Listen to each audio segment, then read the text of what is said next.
Next up, we have the reports. You have a standard rent roll report. I'm sure many of you will be very familiar with this, letting you know all of your units, all of your tenants, lease periods, current amounts owed, balances, rent amounts paid, things of that nature. You can, of course, filter this list, print it off, export it out, however you need. Owner statements, these are similar to what you would have seen in the accounting for the property management tab. These are dynamic owner statements. These are good for running just one-offs, just to check to see where things currently stand. If you're generating owner statements to be handed out to owners at the end of a specific period, we recommend using the property management sub-tab underneath the accounting and not these particular owner statements. You also have tenant statements. Tenant statements will automatically be generated for all of the tenants within the system that match the filter criteria.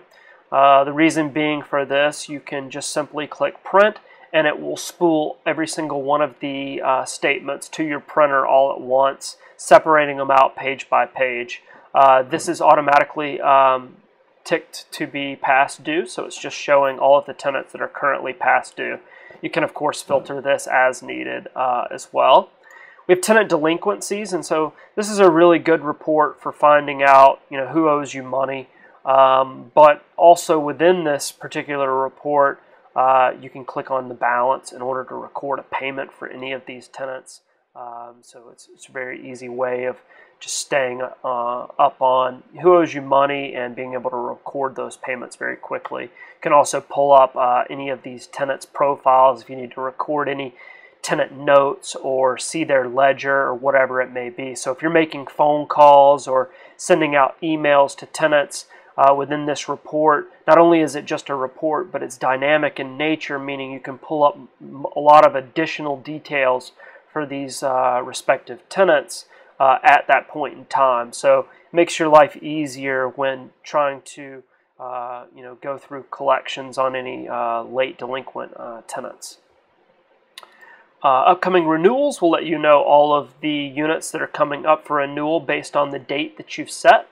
You can also filter this based on any unit groups if you wanted to find out which particular units are renewing within an apartment complex or whatever it may be, or maybe you want to find all of the ones that are renewing within a specific city or state. You can filter down to that. Of course, you have your exporting options with this, like all reports. And then some work order statistics. You have a completion schedule that'll let you know how your completion schedule's been working, letting you know how your performance has been on knocking out work orders. And then a submission breakdown, which is a breakdown by units over that date range as well. And so that's the reports. A couple additional things of note about reporting within RentPost are that many of the pages that we went over previously, whether that's in the accounting pages or work orders or units and tenants, much of the data that you might typically see in some software systems as a report can be retrieved directly from the pages themselves.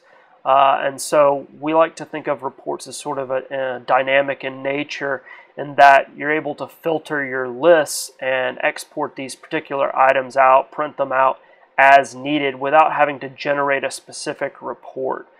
So it's much faster and much more dynamic and interactive than a standard plugging in and reporting based system. So that's really important to note that you can get a lot more data out of the system from each of these respective pages.